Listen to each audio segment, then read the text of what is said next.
He is a New York Times best-selling author, publishing more than 35 books and selling over 10 million copies. He is also a business consultant, leadership coach, psychologist, and a family man. You may know him through his writings, such as the Boundaries series, Leading from Your Gut, The Entitlement Cure, or his most recent publication coming out in 2019, People Fuel. Dr. Townsend is also a family man. He and his wife Barbie have 2 adult children, Ricky and Benny. Barbie and John live in Newport Beach, California, only 10 minutes from our Irvine campus.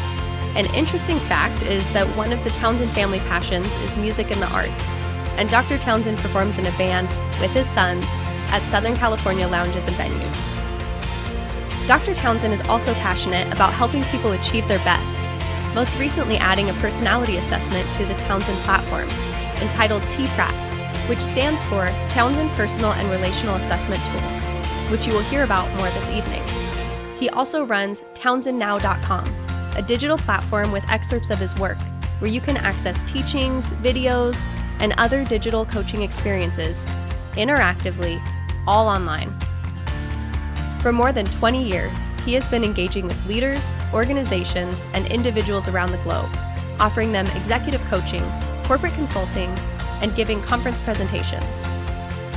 He is a co-host of the nationally syndicated talk show New Life Live, which is heard in 180 different markets with 3 million listeners. Ladies and gentlemen, we are pleased to now welcome the founder of the Townsend Institute, Dr. John Townsend.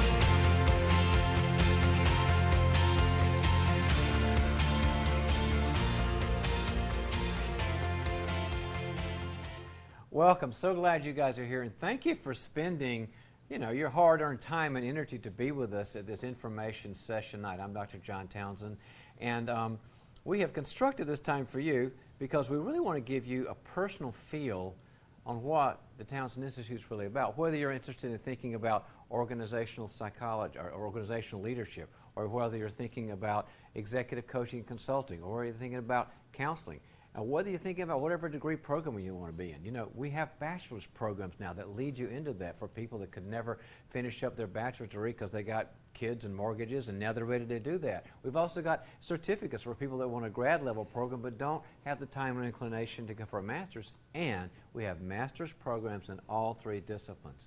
So what we want to do is give you guys sort of a back behind the scenes look at what it's about, because you're probably thinking about things and thinking about, okay, how do I know if this fits or not?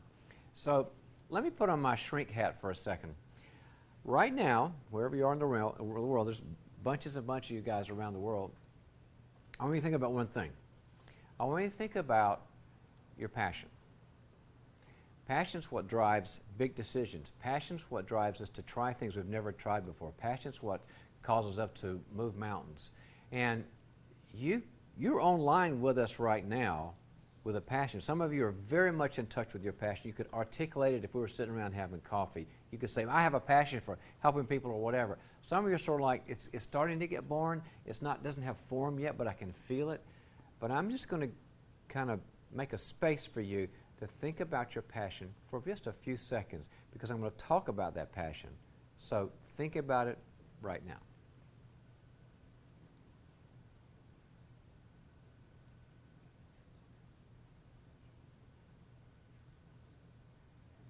All right. For some of you, it might have been, I have a passion to heal. I've always wanted to see people who had brokenness, things like depression or anxiety or substance issues or broken relationships. I've always wanted to be in that space where I could help them to heal and show them God's ways and science's ways of making a great and beautiful life.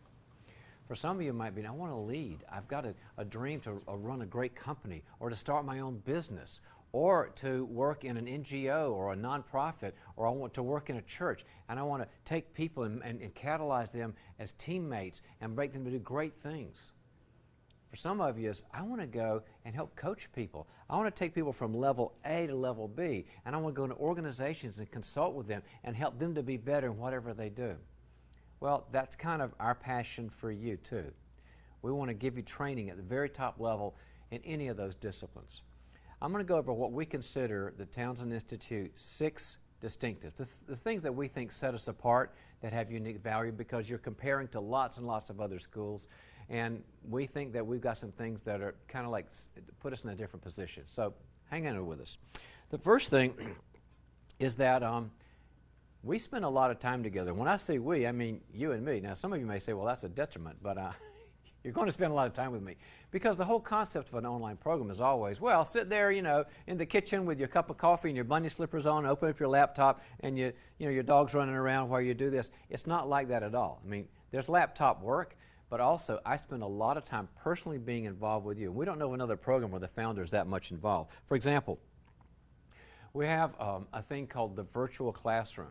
Now, the virtual classroom is a really cool part of what we do several times a year with all of our programs where everybody shows up online. I go to a studio near where we are. I'm in California, near where Concordia University Irvine is. And, excuse me, I show up at the studio and all the students show up, and then I do some teaching. And I go for some content to give you something, you know, with a handout that you can learn from. If you're in leadership, it might be about strategy or culture or results. If you're in counseling, it might be depression, anxiety, or character issues or whatever. And then we get in front of the monitor, and guess what? It's like a Brady Bunch thing where there's a million people there, all you guys nice faces all over the world, and people just ask questions, and I answer questions. So I'm directly answering your questions at these meetings and getting to know you. Not only that, but I'm really serious about what are called our video system. I make videos for every single time you turn on to get with your class or your cohort. So maybe you got a Tuesday night class on culture or on strategy or on relationships. There's going to be an introductory video that I've done, short video of what my thoughts are about the most helpful skills are, and those for every single one. I've made hundreds. I think we're at the 400 mark of videos for you. So you see a lot of me and I see a lot of you because our goal was to make this relational. I want to make it the closest thing to a relational program as if you were in a residential program but digital. We are blurring the lines between digital and personal, relational, residential.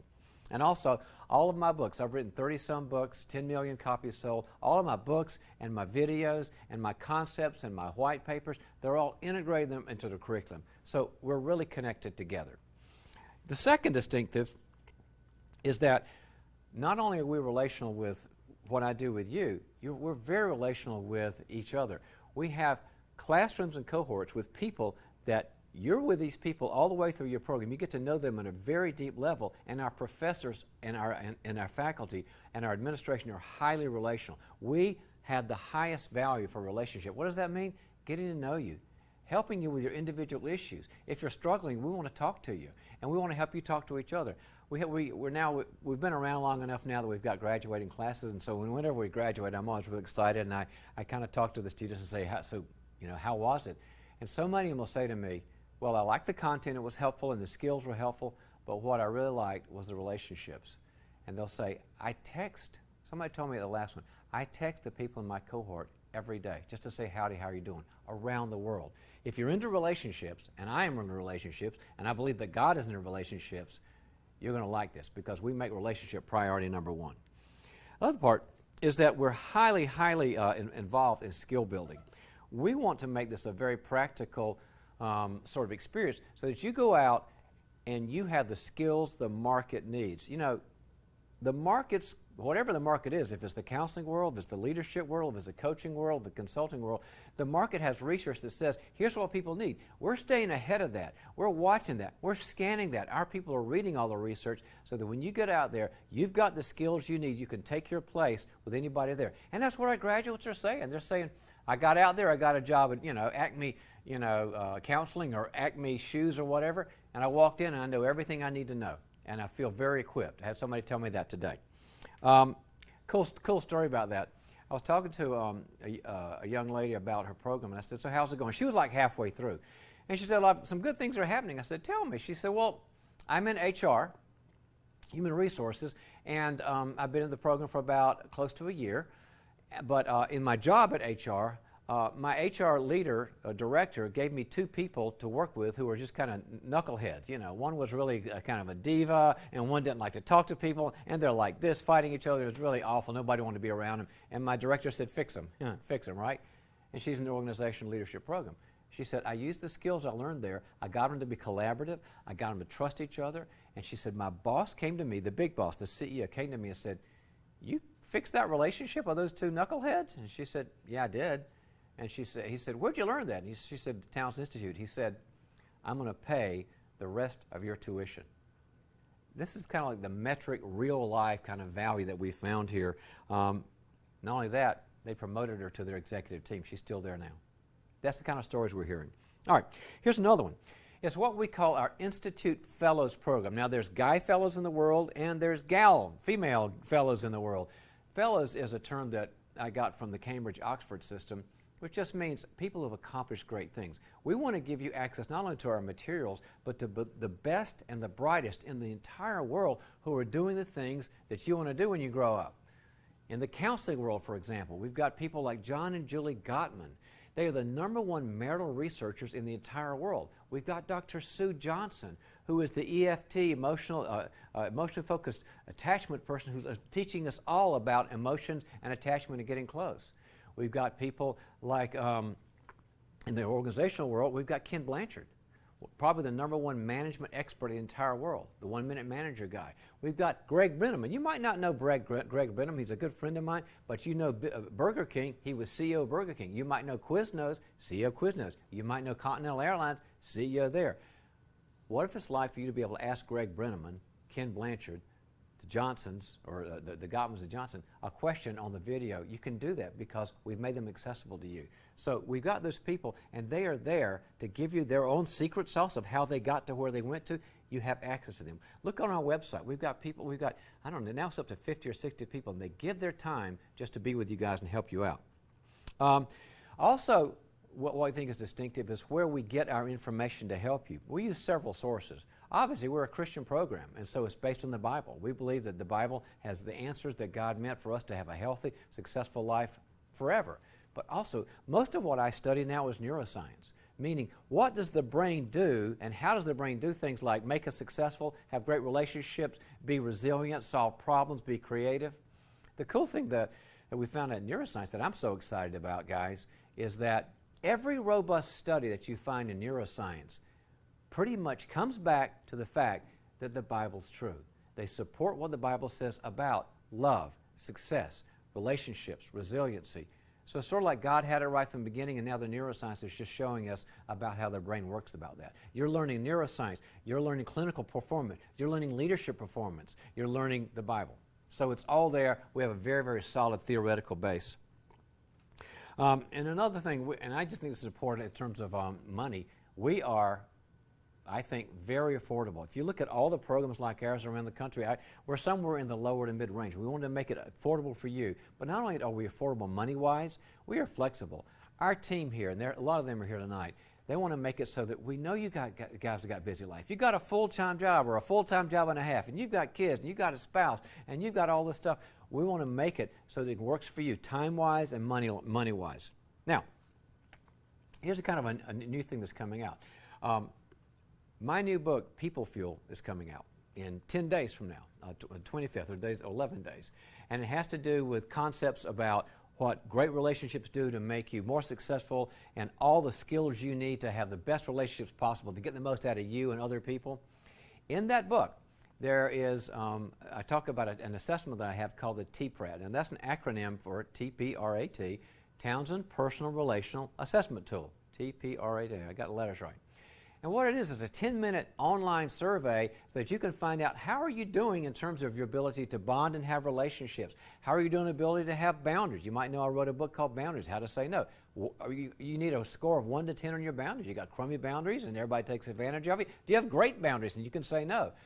The third part is reality. How do you handle loss and failure and weakness and making mistakes? Because that has a lot to do with the judge in our head and how deeply we criticize ourselves or accept ourselves. And the fourth one is capability. How well are you able to know your purpose, know who you are, know where you're going in life, and can you relate to the world as an adult and not a little kid? We give you a score in all those things, and then we give you skills to know how to get to the next level. The reason I'm saying that is if you apply, after you get this and you understand this and this makes sense to you, if you apply to us, we'll give you a free taking I've never told anybody to take a free taking of anything. I think my English is really not good right now. A free assessment where you can go in online and get it, because we give the code. It's a $25, $30 value. We'll give it to you for that. So we want to make sure it's worth your time. All right. Now, let me wrap all this up. We're going to come back to what I originally started with when we started talking. Think about that passion. And think about what it's worth to you. And how all the research says that people who study their lives and study what we're going to call longitudinal studies, they found out that when people in their 80s and 90s reviewed their lives, you know what they regretted? They didn't regret the things they did. 15% of them regretted the things they did. 85% regretted the things they did not do. Your passion deserves a voice. It deserves your attention. It deserves your focus. It deserves your work, because God puts passion into us. That's His job. It's our job to make it blossom, bring it out, and make it grow. And I hope that happens for you tonight. Hi everyone, I'm Aubrey. I'm the Academic Advisor and Program Coordinator for the Townsend Institute. We're really excited to have you here with us tonight.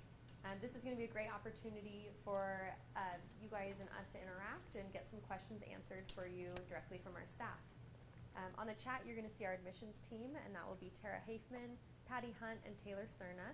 You will also see our Executive Director, Scott Macon, who is chatting in from Wabash, Indiana tonight. If you guys registered for this session, you received a series of short video clips last week that provided some information about the Institute.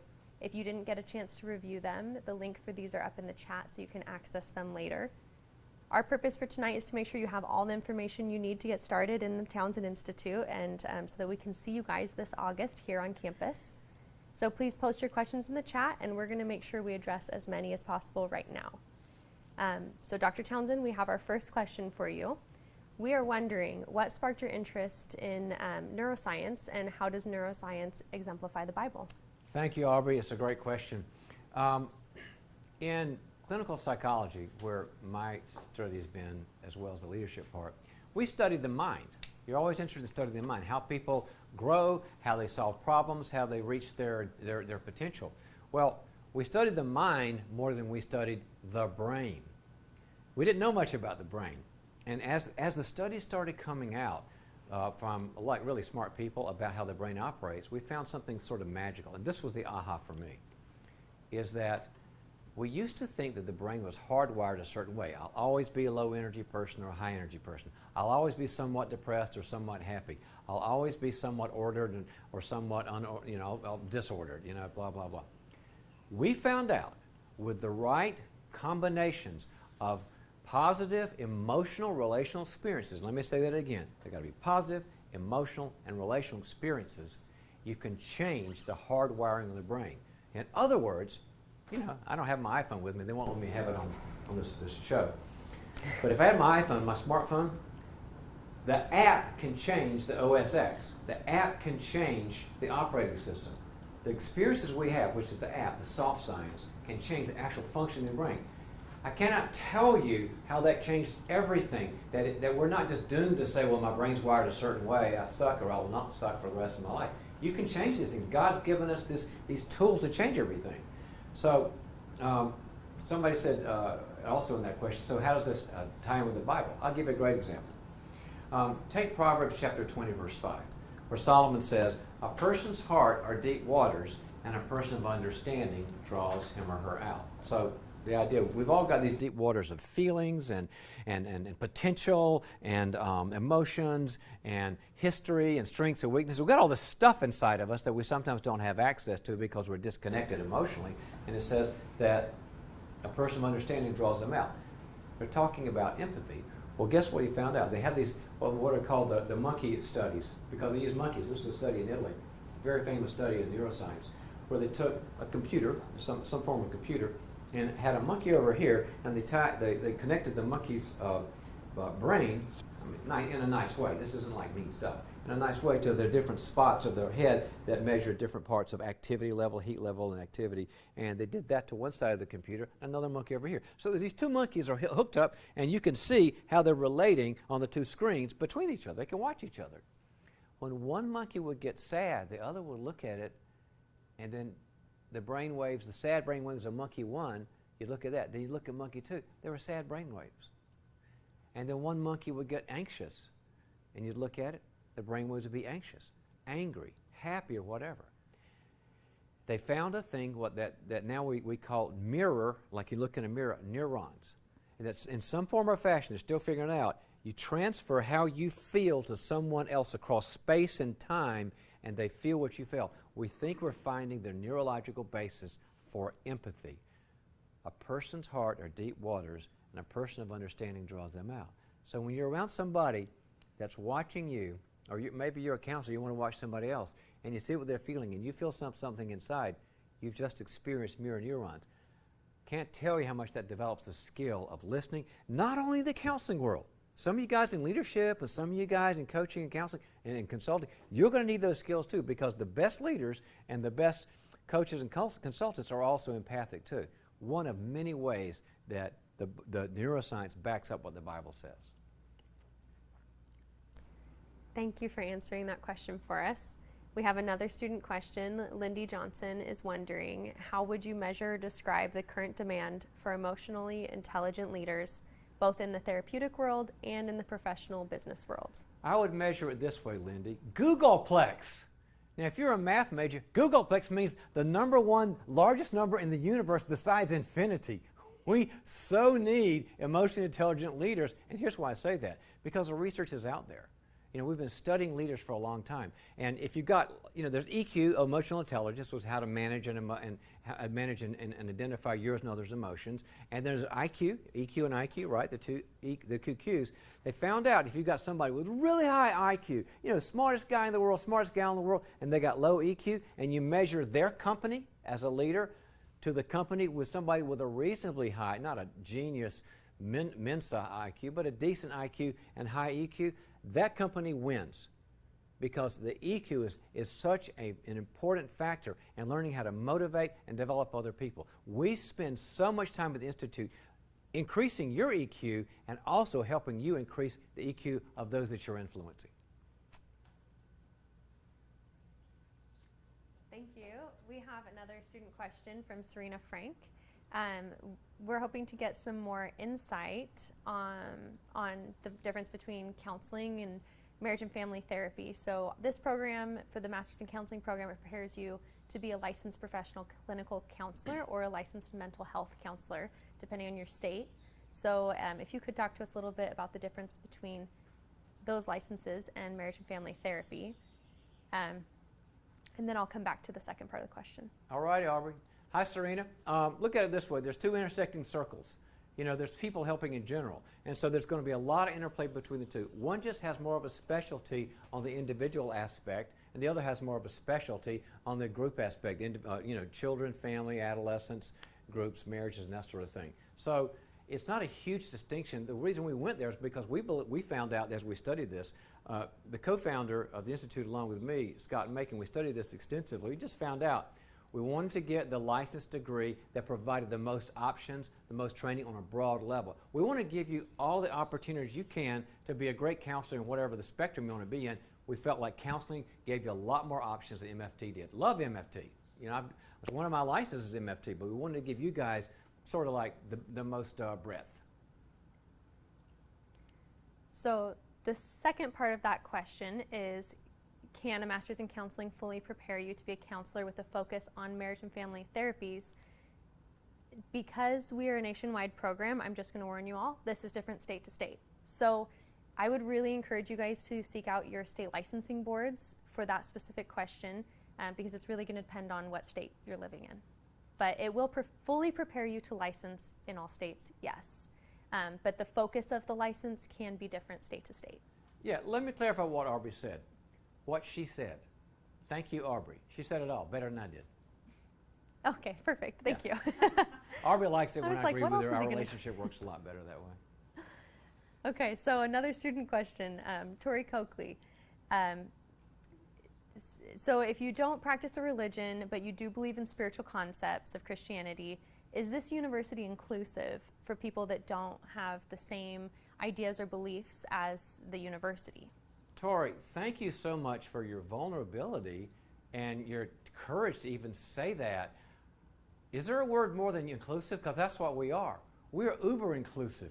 We want to make you feel welcome. We want to give you skills. We want to give you training. We want to make you the best counselor, the best leadership expert, to run the best company, to be a great coach, to be a great consultant. Certainly, we have a very strong belief in Christianity and the Bible, but we love dialogues. We love talking to you. And regardless of your faith, you're going to get the skills you need. You got to come. I've got an obsession now to get Terry in there.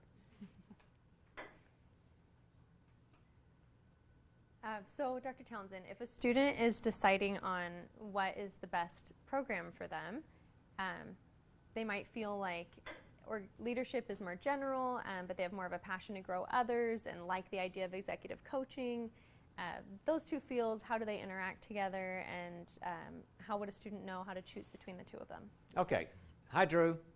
Start with the passion again. Let's clarify the passion. I'm just going to be sort of like, pushing back on the passion, because if you feel that and you allow yourself to feel it, it'll help you be clear. But here's the big distinction. OL, organizational leadership, is about making an organization go from point A to point B. Whatever your metrics of success is, it might be profit, it might be revenues, it might be market share. If it's a church, it might be number of people, disciple, who knows? Whatever the metrics, we want to get you, an organizational leadership will give you the skills to help your organization, the one that you run, the one that you might own, the one you might be a division manager, a division leader of, a department leader of, a manager of, whatever your space of influence. By the way, you could even be a parent, because parents have to be leaders. It's getting that group of people to do things they couldn't do otherwise. Executive coaching is not about the group that you own or run or are responsible for. It's about going deeply into an individual who's a leader and helping them to work out their potential and what they're really good at, and when they get stuck and when they get overwhelmed, and get them to the next point. And consulting, which is part of the executive coaching, is when you go into an organization, you're not their employee. You're hired by them as an independent consultant. And you go in, you don't own the business because you want the autonomy. You want to have a bunch of accounts, but you want to go in with a skill set that says, I can help you guys reach potential. I can help you guys have great conversation. I can help with culture, with strategy. You bring the skills to help them go to the next level. So one's for if you want to run it, the other is if you want to help it get better. And a great option that we have available to our students, if you really, really can't decide, you actually can graduate from our Masters in Org Leadership program with an executive coaching certificate. So if you really, really want to blend the two of them, we do have a way you can do that. And we're going to have a student interview a little bit later tonight, and we actually have a student here who did that. So she would be a great person to ask about that. So it might be worth bringing up another question for her at that time. Another student question for you, Dr. Townsend. Danny Mitchell is wondering, how do you integrate the Bible into organizational leadership? We do it all the time, Danny. You'll love this part, is that we have found out which verses in the Bible relate specifically to leadership and how that applies on a functional, practical level. I'll give you an example. I believe that the first leadership passage in the entire Bible is, it goes all the way back to Genesis, where God says to Adam and Eve, He says, I want you to subdue and rule. Now, in the Hebrew, the original language the Bible is written in, the word subdue means to take something that's unstructured or chaotic and put order to it. In other words, Adam and Eve were supposed to take this wild forest and make orchards and make good ways for the plants to grow and the vegetables to grow and all that, to put some order on it so it works better. That's been our mandate forever. What the leader does is to bring order to an organization, to bring culture to an organization where there's chaos. And a lot of what my own personal coaching portfolio is about in the companies I work with, I'll go into a company, there'll be a lot of chaos. People aren't relating well, or they're not efficient, or they don't have vision, they're not aligned. My job is to do what the Bible says and bring order to them. So we give you principles like that. Another great one is the book of Nehemiah. One of the best leadership books in the entire Bible about how Nehemiah started with nothing and then built a great, great wall. So we've got the Bible in there, we've got the principles in there. You'll get a lot of information about that. Dr. Townsend, we're wondering a little bit about how this program incorporates learning about the mind-body connection. So this program being holistic, specifically with the soul and spirit, how do we encourage that throughout the program? Well, first off, let me clarify what I meant by holistic when you see our website.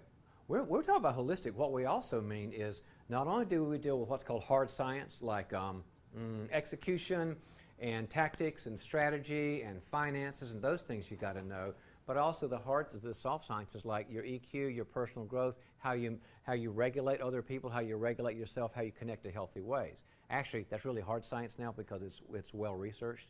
But that's kind of what we mean by holistic. We don't just teach a bunch of skills and let them go out in the world, because we don't want a bunch of like non-relational people who don't have any EQ to go into business. That's awful. We don't be responsible for that. That's what we mean by that. But in terms of your question about the somatic issues, absolutely. Like I said, we've got people scanning the research, including me, for what's coming out there in the well-done studies of health, clinical world, this sort of thing. And there is so much information about the connection of the mind to the soma, which is the body. The really cool part of it is the mind has a brain. The mind lives in a little house called the brain. And so the brain has certain electrical ways it works and certain neuronic pathways, and they affect things like our heart condition, they affect anxiety, they affect our GI system. We'll give you training on all of these because we're finding so much growth in the psychological condition from that training. It seems like we're getting a lot of questions about field work for the counseling students. So just to go specific to the counseling prospective students here for a second, it is a requirement in your program that you do practicum and internship, and during this time you're actually seeing clients. You're seeing clients under a lot of supervision from both the program and your site, and this is actually something that meets your state requirements as well. So for the counseling students you'll see in a master's in counseling program, it's a lot of the program and the state. Ultimately you're held responsible to the state, and we kind of help you along the way of that process. So for our internship and practicum experience specifically, we're nationwide, so we don't have placement, but what we do is we help you as much as we can to find a site. So it's very normal for counseling students in that position to be looking for practicum and internship sites as kind of like a normal job search. We step in and help you as much as we can, but we don't place you in specific sites during that time. So if you guys have more questions about internship and what I just explained, please throw them up on the chat and I can explain a little bit further.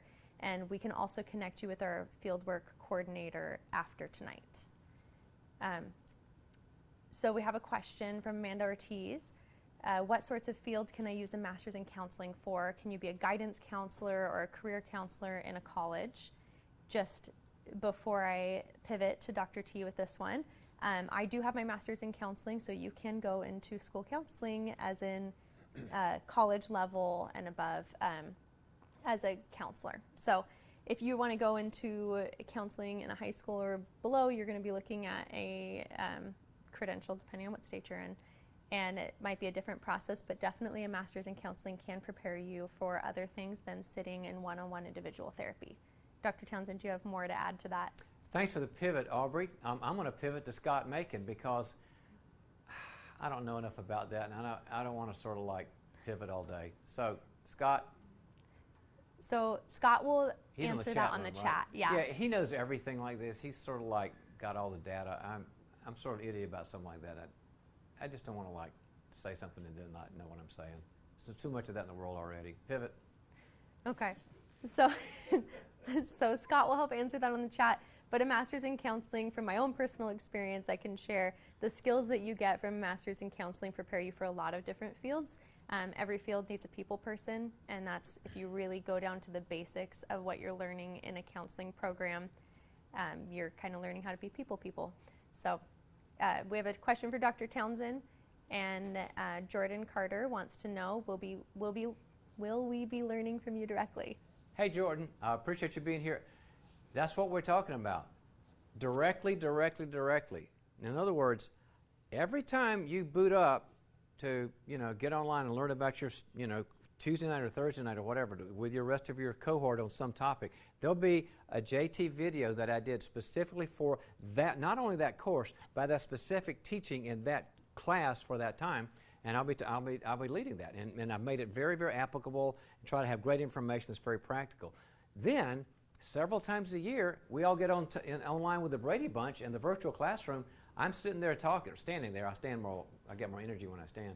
And I talk about these different topics, and there'll be a handout sent to you online if you want it. And then when I finish the talk, I get in front of the monitor, and the nice people that run the studio will make sure I'm talking to Jordan and saying, okay, what's your question, Jordan? And Jordan, you'll ask your question. So I am teaching you directly. We have a couple questions about K-CREP. So really quickly, I just want to go on one more counseling specific thing. If you guys are looking at a master's in counseling, we are currently in process with getting K-CREP accreditation. Where we're at with that process right now is we just had our site visit, and we've kind of gone back and forth with the accreditors, and we're just waiting to find out an answer in August if we've been granted K-CREP accreditation or not. So if you go on their website, you'll see right now that we're in progress with them, and we will hopefully have a more specific answer in August. We are super excited to see what we find out. So I have a question for Dr. Townsend. It looks like John on the chat is asking if he's looking to become a life coach, would the executive coaching program provide these skills? And what would be the major difference between life coach and executive coach? Here's the essential difference. Obviously, there's a lot of comparison between the. Oh, by the way, somebody just handed me a copy of People Fuel. People are saying, what's it look like? It looks like a gas gauge. How's your tank? You got a bunch of drains in your life, or are you going to be in the red? That's bad. That's not good for your life. You want to be over here with the F. It's green, and it's happy, and it's white. So how do you get your tank full?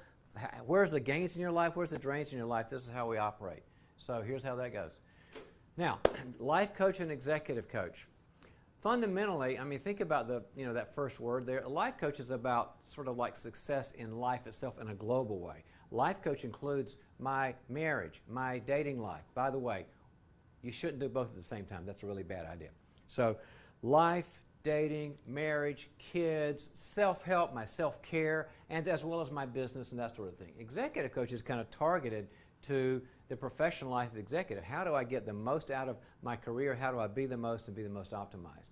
So one is kind of like an entire area. Executive coach is targeted, but here's the cool part.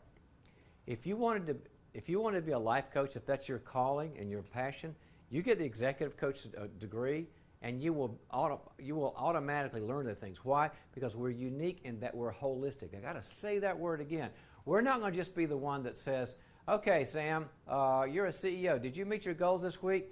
No, I didn't. I was really busy. Okay, try it next week. That's not what we do.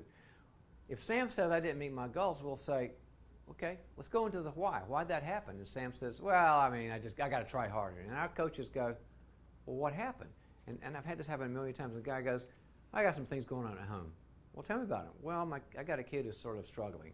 Tell me about that. And all of a sudden you find out he's paralyzed, he's anxious, he's really scared about her. And so the coach, the executive coach who's holistic goes, well, I got to help you with this. Let's find you a good counselor. Let's help you learn how to regulate your brain so you can be effective for her. And then Sam, the CEO, not only gets help for like what his tactical goals are, but he gets help for what was going on in his brain that was overwhelming him and firing so he couldn't be a good dad. So you get the executive coach degree, you'll be a great life coach.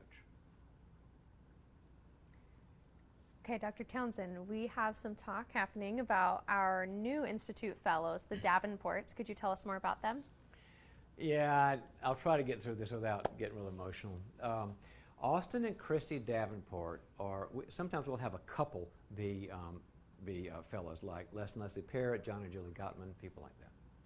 Well, Austin and Christy Davenport are some dear friends of my son, Ricky, mine and Barbie's son, Ricky, who lives in Dallas. And his big passion has always been an organization called Best Buddies. Best Buddies was started by the Kennedys and the Shrivers 30 or 40 years ago, which helps people like students, high school and college and adults to normalize life for people with intellectual or mental challenges. And so ever since he was in high school, Ricky was the Best Buddies president. He always found friends who had like maybe Down syndrome or something like that, take them to dances, take them to football games, go to the beach with them, because he just felt like he wanted to be there with them. And he did it at college. He became the president of Best Buddies at college. Now he's in Dallas. He's on the board in Dallas. Well, two of his friends, Austin and Christy Davenport, are a married couple, both with Down syndrome. Imagine the challenges of life. They are autonomous. They both have jobs.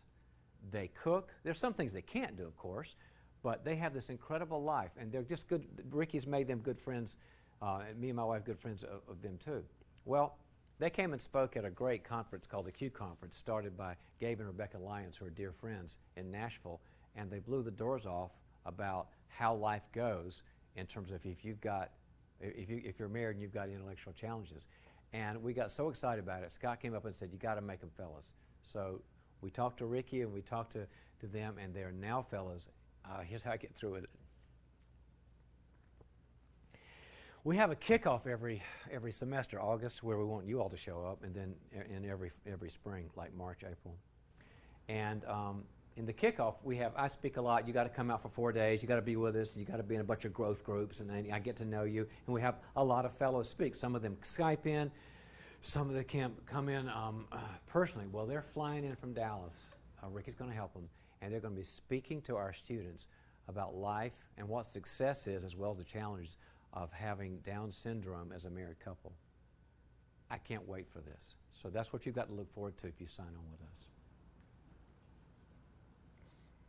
All right, we have another question for Dr. Townsend from Rosie Rod. I so badly just wanted to say Rosie Road. I already a licensed counselor. How will the Helping Professional Certificate program help me? My goal is to get a little more formal Christian counseling training. Well, Rosie, what a goal that's not reaching your potential. A little more formal Christian counseling? We're going to give you a lot more formal Christian counseling. It's going to be a lot. It's going to be formal. It's going to be Christian. It's going to be counseling. In other words, what we want to do, if you've got a license and you're out there and you're already doing your clinical work, we have an approach that we think is unique. Obviously, we feel like it's got unique value. And so the certificate will give you the skills that you might not have gotten the first time around. So many licensed counselors come in and say, yeah, I've got my license, I can practice independently, but I'd love to get your approach on character, your approach on relationships, your approach on neuroscience and how to heal, your approach on the techniques, your approach on the Bible. So it's another skill set that adds to your tools that makes you even more a more effective counselor. Lots of people do it. All right, we have another question, which we haven't quite gone into this too much tonight, so maybe we could better explain the difference between coaching and counseling. And then we have a question of if the coaching track includes the mind-body connection. Yep. Yeah. Here's a way to look at it. The counseling world, look at it as broken to healed. You know, something's broken. People aren't functioning right. Maybe they've got trust issues, they're afraid, they've had trauma, but something's broken in their heart and their mind and their brain, so they can't have the great relationships and great self-image and great, empowerment they need. So counseling is about going from broken to healed. Coaching is going from functional to optimized. When you've got a coach, generally the person that calls a coach says, I'm doing okay in my business, but I'm not doing great. I know I've got 16 cylinders under my hood like a Lamborghini, but I'm running on 9 cylinders. Help me to optimize myself, to find my passions, my strengths, my abilities. So the good to great part is coaching. The broken to heal part is counseling. And yeah, we do too the mind-body aspect also in coaching. Thank you guys for your questions. We are going to actually cut to a video real fast. A lot of you have asked how much a part of this is Dr. Townsend, how much do we actually get access to him. We have a video to kind of show you a little bit about that at the conference. I feel the help. Oh. Whoa! Whoa! That's a bad idea. Come on in! You're just be present. I didn't want to do this. I was afraid to do this. I don't speak in public, and you did that. I'm so proud of you. This is wonderful. I came for this process group and this time anticipating I would learn something about counseling and whether or not this was the path I wanted to be on. What I learned instead was about myself and life and how to be a human being. It taught me so much more than anything about counseling. Yeah. Whoa! Yeah!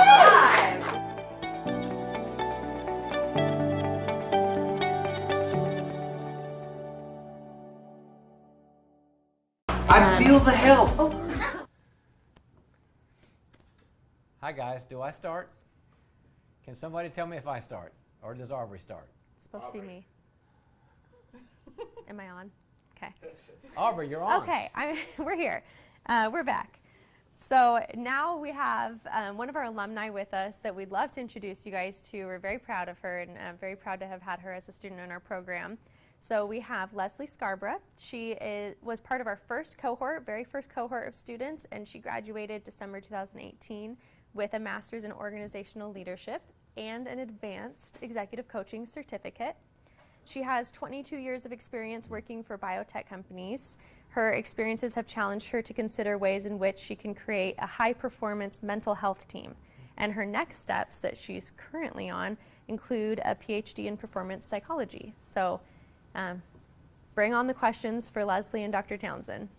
Welcome, Leslie. Oh my gosh, I am so excited to see you. I'm so excited to see you. Aubrey, I'm so excited to see you as well. I have too. truly missed you guys. Oh. I graduated in December, but to sit here just reminds me how connected I feel to the program and to Concordia. So thank you. Thank you. Thank you. Well, you and I got to know each other a little bit before the show, and I started thinking, I'm going to throw you a curveball. Sorry about this. I expected it. Okay. I was thinking if I was one of these bazillion people out there right now who are interested in thinking about it and praying about it, you know, everybody's got a story. Yeah. I've got a story, you've got a story, and I know a bit about yours. And we've got a narrative, and I was thinking, if you could talk about your own story and how it led here, I think people would kind of resonate and go, okay, she gets how I feel. Yeah. Tell us a little bit about your story. Yeah, and you know what? The fact that you're even asking me about my story is something I wouldn't have been able to tell before even starting this program. So I've learned to be very vulnerable. And there was a day that I left work, and I work with an engineering team, a group of software engineers, and then I work with the senior leaders of our organization.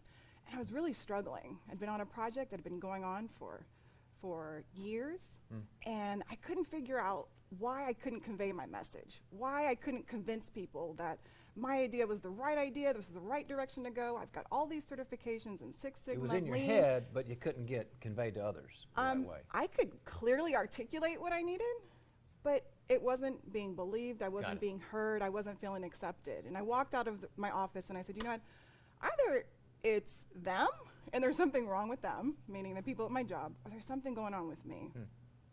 And I decided that the only thing that I could handle and change would be me. And so I just went online and started looking for some locations of places that I could start learning some new things. And I was attracted to the character and competence. I realized that I had a ton of competence. I didn't even really need more certifications. But there was something that was lacking in my character. And I had so much that was going on and so much I wanted to share and do, but I couldn't figure out what was missing. So you kind of came to us from understanding there was some deficit in everything you needed to do to be the career person you wanted to be. Yeah, I had at that point maybe about 20 years worth of experience, and I just couldn't figure out why I wasn't able to effectively lead. I was having difficulty leading in my family. I was also having difficulty leading at work. And you have how many kids? Oh, I only have 5. I mean, it's not that many. I've got 5 kids. She's not busy at all. Not at all, not at all. All right, so you found that out, and is it okay? I mean, you can say no because you know I wrote boundaries. You can tell me no. Could you tell us what you found out was missing? Well, I didn't realize how broken I was, quite frankly. Okay. And coming into an organizational leadership program, I wasn't really expecting to learn that either. I was expecting to learn formulas that were going to teach me, 1 + 1 = 2, and this is how you, push projects forward at an organization. Right. But as soon as I got into the program, I just realized how broken I was, how hurt I was, how much I was struggling. I had a son that was diagnosed with schizoaffective a few years earlier. Which is a serious disorder. Which is a very serious disorder and very frightening and very saddening. And though I was doing what I need to do at work to keep that going, it was really hard to even understand what I was struggling with my son. And the program was a godsend in that it helped me to kind of heal and recognize what was going on. So it wasn't just the issues with my son in life. There was issues with my family of origin and growing up. And you wonder how your life influences you. it actually really does Oh my influence you goodness. the way you show up at work and how you lead and how you perform. And with all of that stress, I could no longer just hold it together and just keep pushing myself because the pushing wasn't helping. Okay, if you guys, so especially those you guys who are interested in organizational leadership and executive coaching, I want you to listen to what Leslie just said. Now, if you're in counseling, you go, oh yeah, I get all that. I understand the past is important. What she's saying is that this isn't sort of like, oh, kumbaya psychobabble, now I've, you know, there's, you know, more of me, certainly. But Leslie is saying, then I was able to be more effective, more visionary, lead better at a higher level, which is kind of what we do. So you were the perfect person to say, I want to do great things with a great business, but something in my head's not working right. You had to deal with it. Exactly. And I couldn't figure out why I couldn't think anymore, why I couldn't be creative. I forgot how you referred to it, but I learned about it in our very first session on site. It was eye-opening. It was like I had all of this static in my brain. It was related to the emotion. A lot of times it's what's called delayed bereavement. I have some grief issues, then my brain goes on fire and I can't even think. I can't be creative, I can't be focused, I can't be anything. So bereavement's a big part of it. We get really overwhelmed. Yeah. So now that you're out and you're about and you're an alum and we're proud of you and you're changing the world, what kind of like did you take away from the Institute that you can say, you know, I've been working, I've been slogging away and, you know, doing stuff. What's been helpful in the outside world out there? Oh my gosh, there were so many things that were helpful, and the helpful things begin day one because it's a situation where you're reading text, you're talking to people, and you're immediately applying it, and you're applying it as you're working one-on-one coaching with your partner from your class. I'm taking what I'm learning and I'm taking it to work, and sometimes it was scary. One of the things that I think that was most important for me was vulnerability.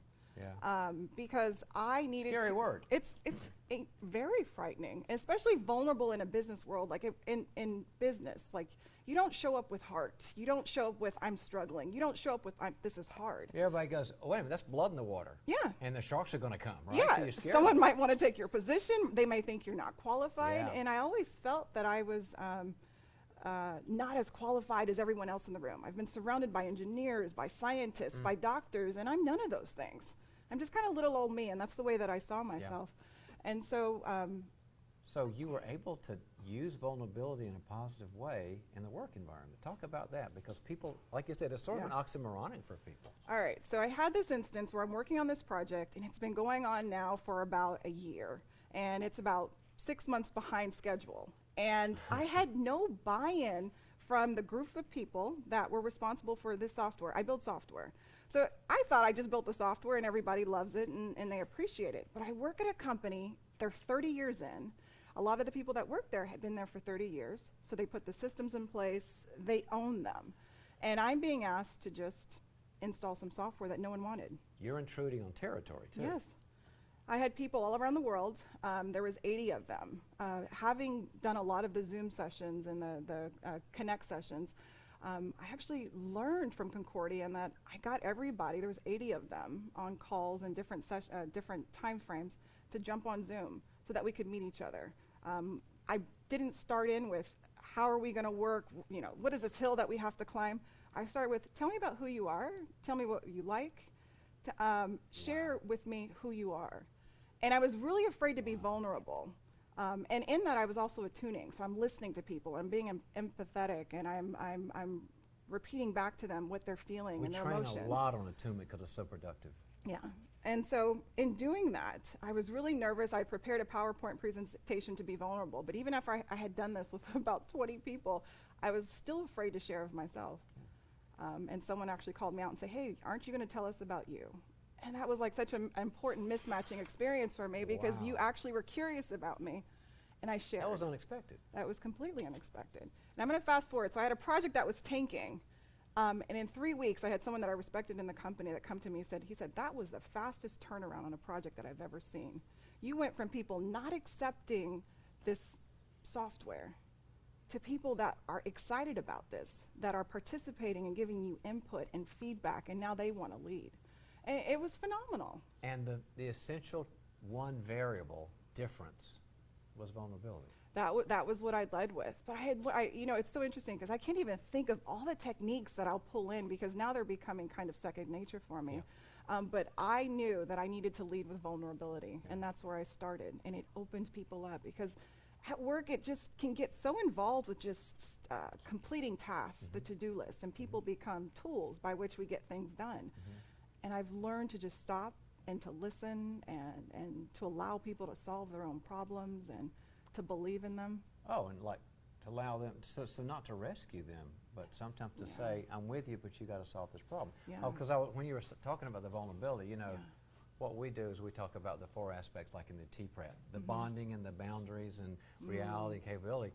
And I thought, wow, Leslie has a lot of boundary training too, so you can confront better when you need to in nice ways. You can tell people, I got to challenge you and do the hard stuff with them. You have those skills as well as the more connecting skills too. Yeah, and I had to learn the boundary skills. I mean, a person who, and I had to understand what perfection was.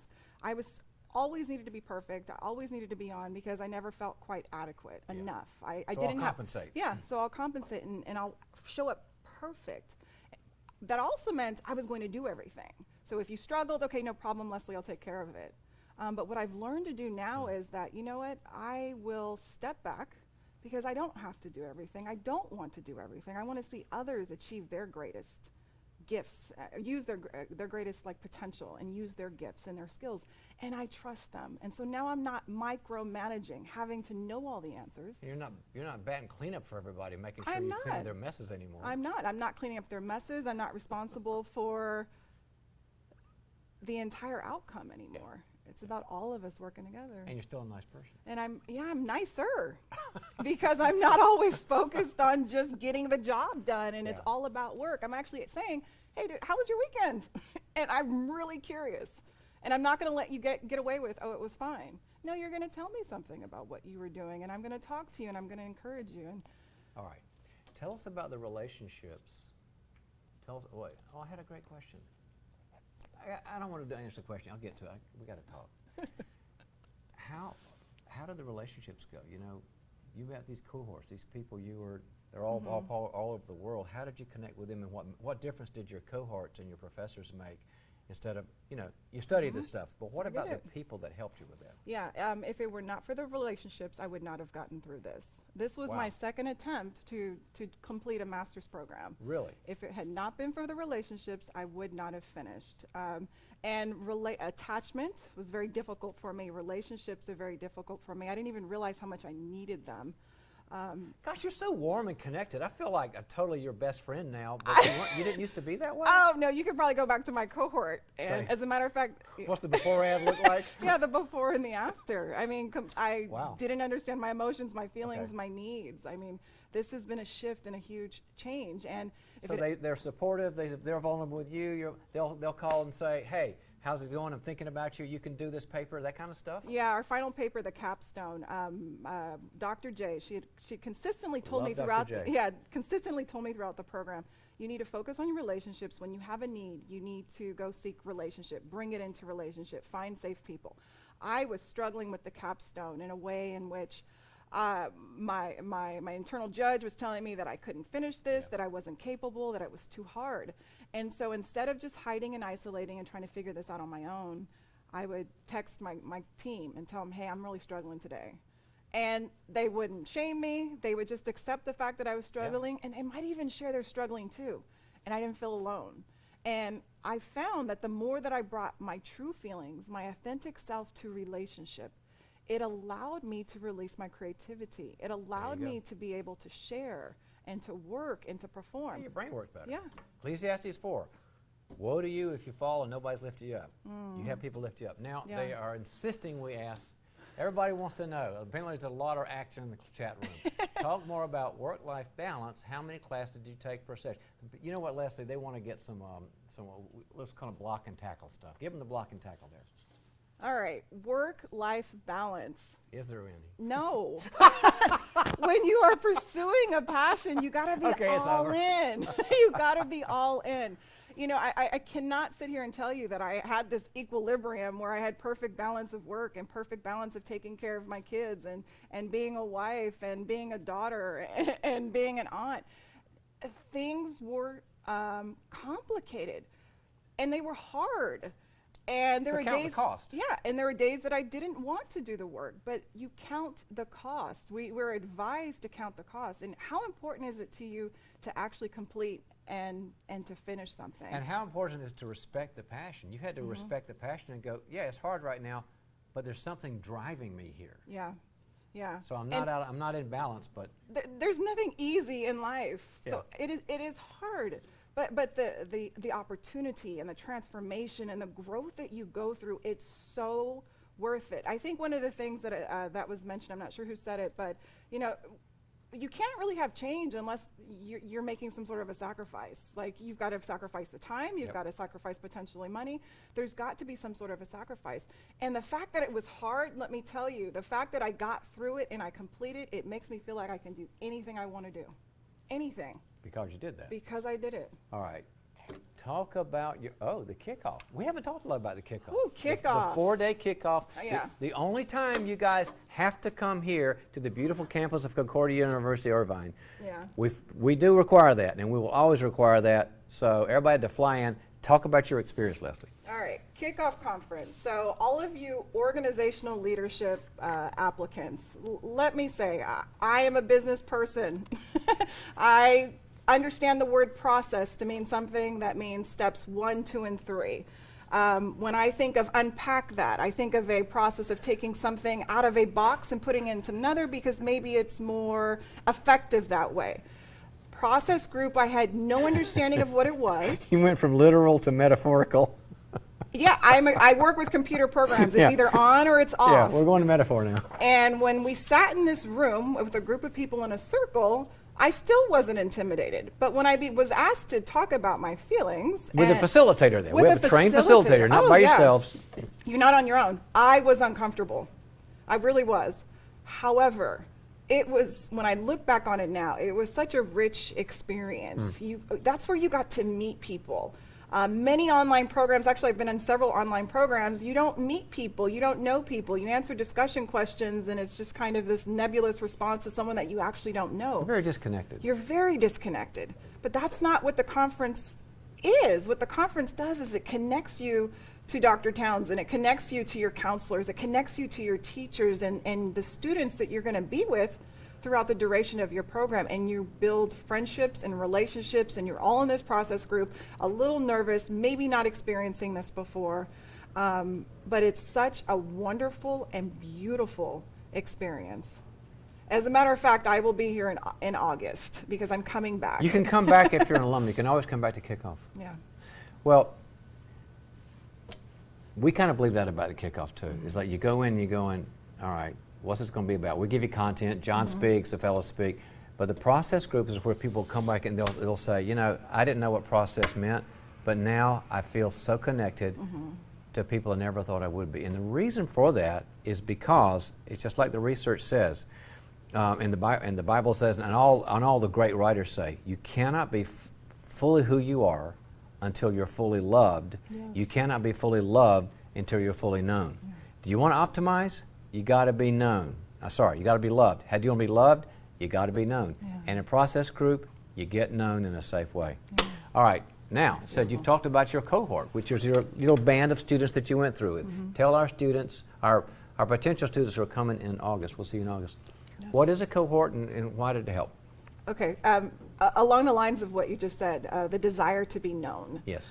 When you spend time with people and you become vulnerable and you're open and you're sharing your challenges at work, you may share your challenges with family, you share your successes, you get to know people and you feel comfortable with allowing them to know you. And for me, quite frankly, it was the first time that I had this level of transparency in a relationship. Outside of my husband, that is, but in a relationship that was geared towards ensuring that we all grew. Yep. And we were all on this journey together. Struggling together, challenging together, accepting each other. Yeah, and that's the way to do life. And I think so. Yeah, and you do it with people that love you, and you do it with people that are willing to be honest with you, and they're going to Yes. offer you love, and they're going to give you grace, and you really understand what grace means, and they're going to Yeah. give you the time, and they're going to be truthful with you. Yeah. It's so funny you're saying this because so many of the OL students would go, well, I don't know this process thing. Can't you give me some algorithms? Yeah. Here's the problem. Scott Macon and me and an administration of faculty, and you know this better than anybody, Leslie, we didn't want to put out a bunch of really smart people who really sucked at relationships and were kind of weird. Oh, that was me. That was me. I can't believe so that. So it worked. I can't believe You changed me. Wow. The course changed because that was me. We want to have people who are really good and competent and the best in their class and smart and productive, and also have great relationships, think clearly, connect well. You can have it all. Do you want that? Yeah. That's what you got to have. Okay, closeout question. Okay, Leslie, it was kind of like a nice sort of finish out. What's been your favorite part of the Institute as you kind of look over the landscape? When I look over the landscape, my favorite part of the Institute has been the encouragement that I have received from day one. Yeah. When I was still thinking about the program and determining whether or not I wanted to attend, I was up late night. It was about 2 or 3 o'clock in the morning. I received an email that came in from Scott Macon that said, "Hey, did you get your application in?" And I responded back and said, "Oh yeah, I'm still thinking about it." But I thought it was an automated message, and surprisingly, Scott Macon actually responded back. And he doesn't sleep. He's 24/7. But it was encouragement, and then there was Aubrey that encouraged my counselor, and then there was the opportunity to work with you and to work with the fellows and to work with my professors. Imagine having 25 people at least that are actually interested in your success. They're for you. They're for you. They understand you. They know how to attune. They're psychologists. They're business people. They are here to ensure that you want to succeed. I love that about this program. Came back to the relationships. It really did. Okay. Guys, well, first off, thank you, Leslie. Oh, you're thank welcome. you so much for... Thank you. I appreciate we need to go on the road. Appreciate you. We're going to do our dog and pony show. So, Appreciate you. she's kind of like a walking advertisement. She's the real thing, you guys. You can tell she's authentic. So I hope that helps you with your decisions. So, Aubrey? Thank you guys so much for joining us tonight. We really appreciate having you here and for entering some questions. We know we weren't able to get to everyone's questions. We would love to have, but I'm sure we all also don't want to be here all night long. So we are going to respond to you directly. Anything unanswered, our counselors will be going through the chat, and anything that was left unanswered, we are going to respond to you directly this over the next week or so. So we will get to your questions, and maybe we just have to pair you up with someone else to answer the question. We're going to find a way to make sure your questions get answered. So if one of the best things about the information session, besides spending this time with us, is that you guys actually get your $50 application fee waived for being here tonight. So don't forget to use the phrase TI now, so TINOW, to waive your $50 application fee, and we're really hoping we'll see you here in August. So TI now, don't forget that, and then we're going to send it right back to Dr. Townsend just to give you a couple thoughts to end the night. Thanks for being with us. Guys, how can you listen to what Leslie's experience was, and if you're not moved, I'm sorry, you don't have a pulse, go see a doctor, something's wrong with you. Because she's kind of the embodiment of what we think God's about, and science is about, and leadership and counseling, all that is about. We want to be a place where you can get back to, here we go again, to that passion. It's right in there. Maybe you haven't really revered it enough and appreciated it enough. You listen to it. You pray about it. You think about it. You talk to people and say, should I take a risk? We want to see you this summer. We want to see you at the kickoff, and we would love to be a part of what you do. We want to be a family for you for the rest of your life. So thanks for spending the time. God bless you.